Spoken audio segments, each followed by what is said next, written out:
Pourquoi Félix tient à diriger sous l'instabilité?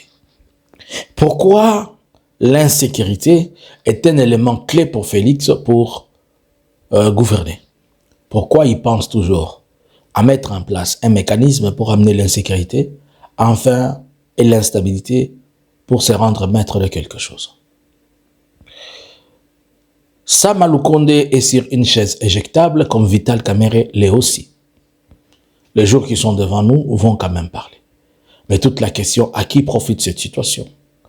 Toutes ces fissures-là, ça sert à quoi? Bonjour, bonsoir, je vous salue de partout, vous êtes en train de me suivre à cet espace Analyse Congo. Nous venons encore une seconde fois partager avec vous et discuter et vous essayer d'analyser ensemble. Suivez-nous de partout où vous êtes. Ne manquez pas de nous suivre sur YouTube, sur TikTok, Facebook et un peu partout. Alors, nous avons appris que c'est 50 personnes, on a déjà recueilli 50 signatures pour que à la session prochaine, que l'on voit comment les bureaux de Sama Lukonde devraient être impeached.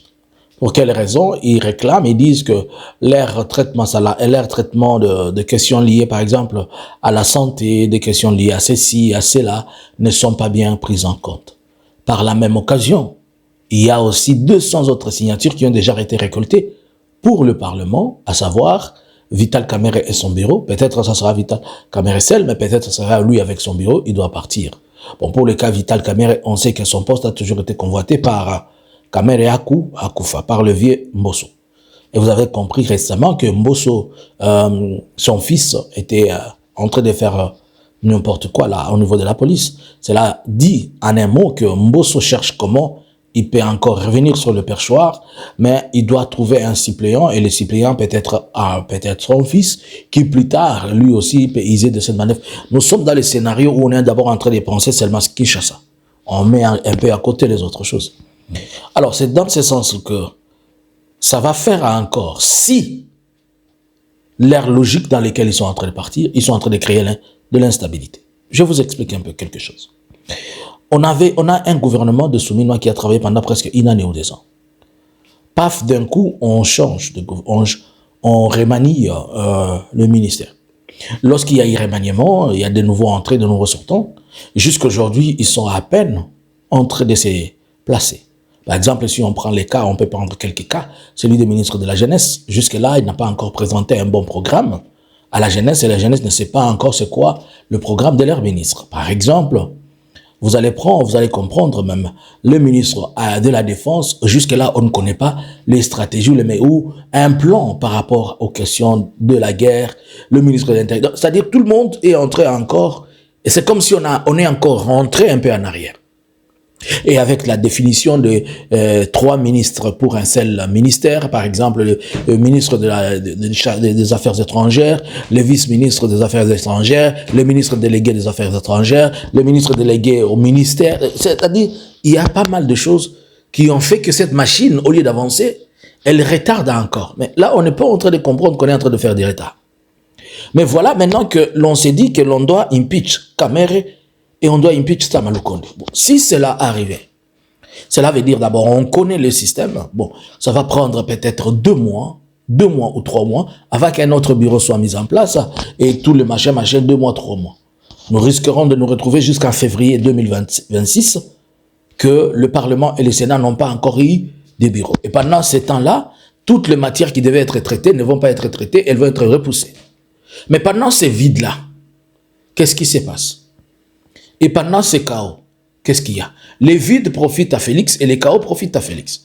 Les vides profitent à lui, pourquoi? Puisque maintenant, il va pointer, il va demander, il va exiger, comme on le sait, le Sama Lukonde ont été là taillés par rapport à ces mesures. Mais si Sama Lukonde ne continue pas à présenter des aspects de loyauté et que Kamerhe a été plusieurs fois accusé pour ses sorties, il a beaucoup favorisé la paix, favorisé le troubadour que Félix est en train de faire, le non-maîtrise de la politique. Kamerhe a essayé un peu d'être clair, chose qui n'a pas marché.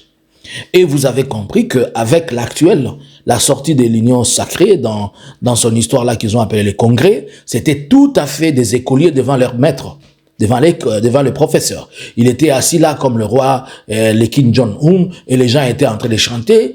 Il a fait de tous les politiciens, de membres, de sympathisants, pas seulement de l'IDPS, mais il a fait du père rénové. Ce n'est pas grave, c'est l'esprit et l'idéologie dans laquelle il a grandi.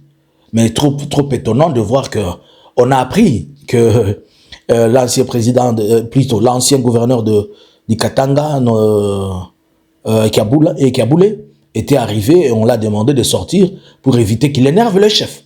C'est-à-dire, est-ce que vous comprenez que le chef ne s'énerve pas, Kaboulé sort, si tu es là, le chef va s'énerver.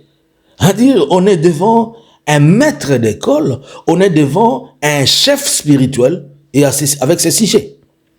Et c'est comme ça que ça profite à lui, puisque maintenant il va choisir qui il veut qu'il soit là-bas au Parlement et au Sénat.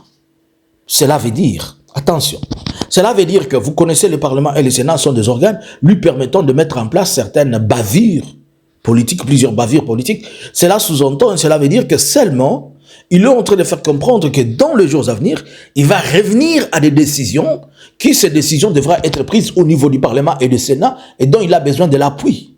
Notamment, d'ici 2026, il va nous rester une année et quelques jours pour les élections. Ainsi donc, il a besoin de quelqu'un qui peuvent ne pas lui être obstacle. Cependant, si Kamere n'est plus là, et Sama Lukonde n'est pas là, bon, Sama Lukonde, on sait que c'est un agneau immolé.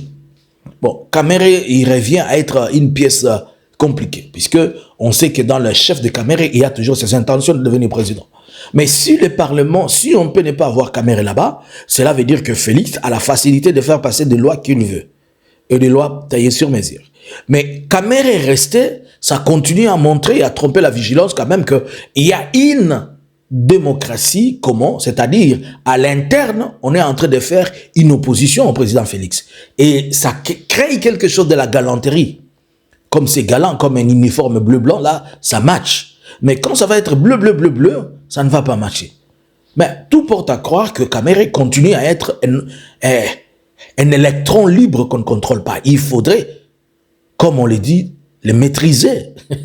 Comme la fameuse phrase qui dit « tout le monde est maîtrisable ». Et Kamere n'est pas encore maîtrisable. S'il continue, calme, on va le maîtriser. Alors, dans tout ce que je vous montre là, Félix en est le profiteur. Lorsqu'il y a un chaos, il vous vient pour vous montrer qu'il veut amener la paix et il gère très bien dans les chaos. Lorsqu'il y a ces changements qui lui profitent, là encore, il profite. C'est-à-dire, il a mis en place un système où vous ne vous retrouvez pas, mais il se retrouve seul et il se retrouve pour ses intérêts. Ce n'est pas fait pour l'intérêt du pays, ce n'est pas fait pour l'intérêt de la nation. Mais ce qui est mauvais, c'est que tous ces retards-là empêcheraient l'exécution de plusieurs choses. Puisque pendant que les gens sont en train de faire des tralala, les lois ne vont pas être votées, certaines choses ne vont pas être appliquées, mais comme on a en face un peuple qui n'est pas aussi demandeur, qui n'est pas aussi costaud dans des questions liées à la gestion de leur pays, on endort tout le monde et on fait ce qu'il veut. Donc, si je peux conclure ce que c'est en train de dire, que le changement à la fois de la tête du Sénat et du Parlement ne pourront qu'être des éléments et des atouts bénéficiaires de Félix. Mais là, nous avons un problème. S'il y a l'avancée au niveau du terrain militaire, ça peut que lui servir pour un coin, pour un temps, mais ça ne peut pas être suffisamment grand par rapport à ce qu'il peut penser. Que pensez-vous? Faudrait-il que Kamere et Sama Lukonde soient hors d'état de nuire pour permettre à Félix de faire ce qu'il a besoin de faire? D'après tout, Sama Lukonde n'est pas un obstacle pour Félix, quel que soit ce qui peut arriver, mais ça sera difficile pour un point. Il faudrait que Félix continue à montrer qu'il a un gouvernement mixte. Il ne va pas garder et au Sénat et au Parlement Louba. Peut-être il peut changer un Mukongo. Il est possible que Fayulu prenne le poste du Parlement. Il devient président du Parlement. Mais c'est toute la question. Il n'a pas de avec combien de députés. Bon. Et, au niveau de Sama Lukonde, il faut trouver une autre solution. Donc, il ne faut pas sortir totalement tous les deux swahiliphones, puisque en les sortant, on perd cet équilibre-là qui démontre que aussi dans le gouvernement, il y a d'autres groupes linguistiques. Si on sort Sama Lukonde, on peut les remplacer par un Mukongo, on peut les remplacer par un autre Mouswahili. Si on sort Kamere, on peut le remplacer par une autre personne, mais pas un Luba. Mais en dessous de lui, on peut mettre de Luba. Tout ça pour que Félix mette encore de la poudre aux yeux à qui sert la vallée. Bonjour, bonsoir. Analyson's Congo subscribers.